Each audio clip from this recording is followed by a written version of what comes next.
Welcome to the NBA Coast to Coast podcast brought to you by thelines.com. Coming to you from the West Coast, Josh Lander, joined by my guy Nate Weitzer on the East Coast.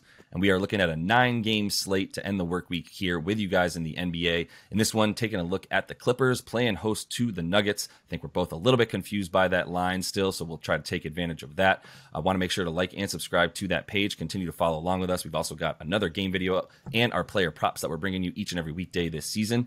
Also want you to head to thelines.com. That's where you can get all the written stuff that we're talking about here and more, and use that odds finder tool that we have up there. Make sure you're getting the best juice back on all these bets you make in the NBA this season. Nate, let's get into this 9-game slate and then talk Clips and Nuggies. Yeah, we'll see if Jalen Brunson and the Knicks can keep it rolling. They're -4.5 in Washington. The other game we break down, Trae Young should be back for the Hawks. They're -2 at the Pacers with Tyrese Halliburton out for a couple weeks. Pels are -6 at the Pistons. The Warriors -8.5 at the Spurs. Suns without Book and Paul +5.5 at the Wolves. The Thunder, after beating the Sixers last night, are +5 in Chicago. Magic +6 at Utah.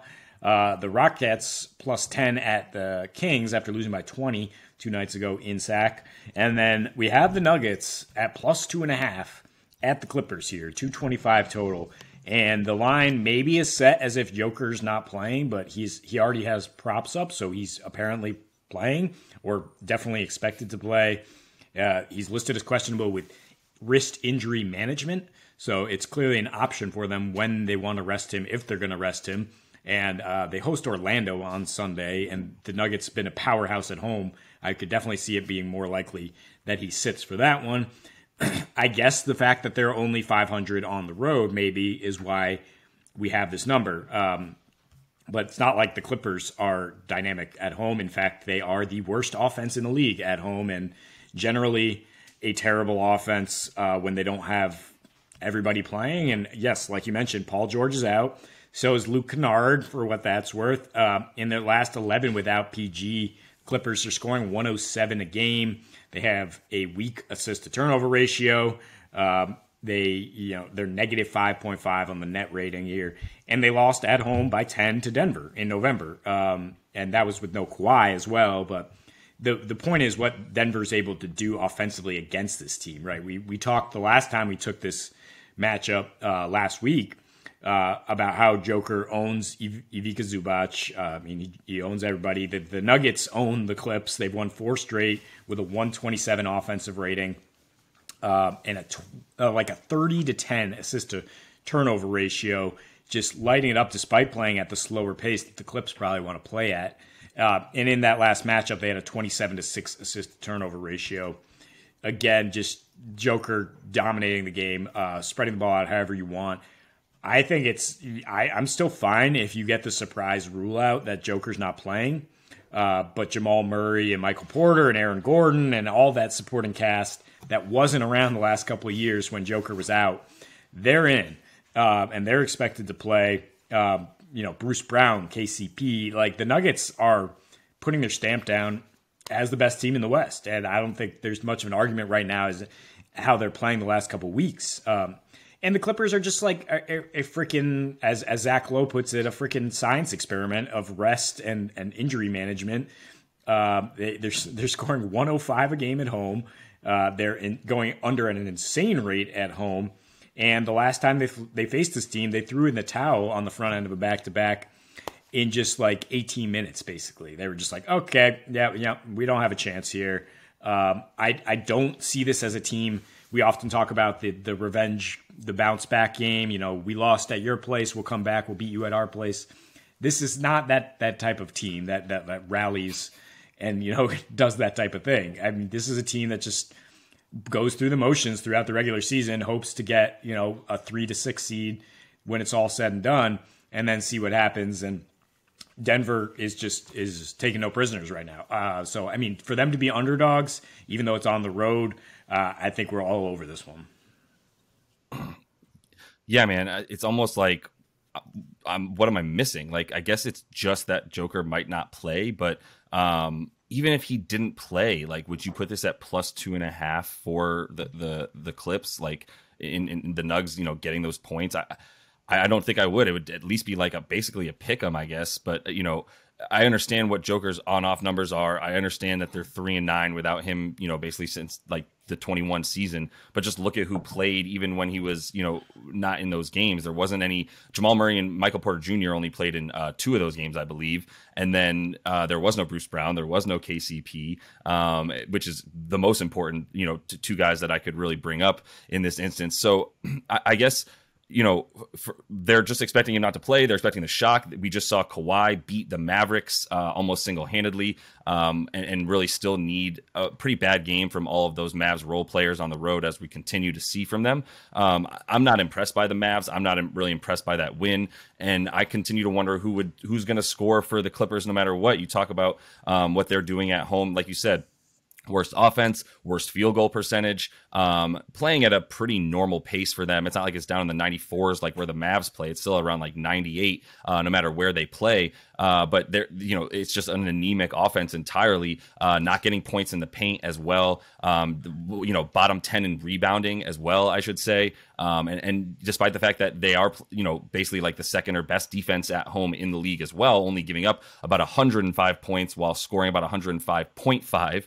It's a really, really good defense, but it's not getting points off of turnovers. There's no transition offense from those from the sort of good defense that they play, just sort of limiting what your best player does. But you're not limiting, Joker in this sense if he's in, and if he's not, that assist, the assist percentage, which is second best only behind Golden State for Denver. It's obviously because they have Joker. But I would also add, like, when it's, Jamal Murray playing a little bit more, maybe pick and roll with a few other guys, including Aaron Gordon and the like. Another guy that, by the way, was not available for a bunch of those games that Joker wasn't playing, that they lost. I think they're still a pretty fiery offense, and maybe you see a little bit more pace from them trying to push things and just get it and go, which they kind of do when Joker's in there anyway.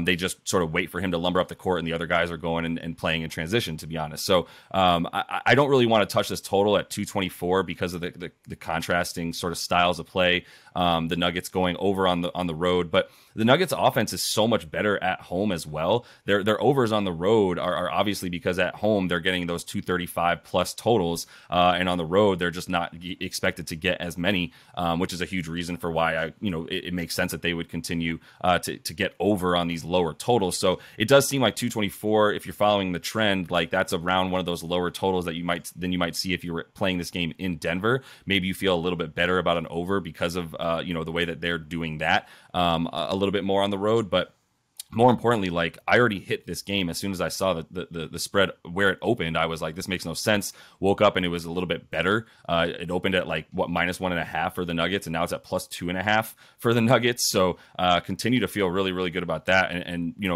like we're saying, the ball movement for Denver is just going to be too much of a problem, I think, even for LA specifically, in the fact that the Clippers aren't going to be able to keep up. Like, who's scoring with them? If you look at, who's getting points for them this season, they're going to need another huge game from Norman Powell, who's averaging 15. Marcus Morris is 13, and then Reggie Jackson, John Wall, both at 11. Zubac, despite his terror that he went on for like 3 games, still only at 10 points a game.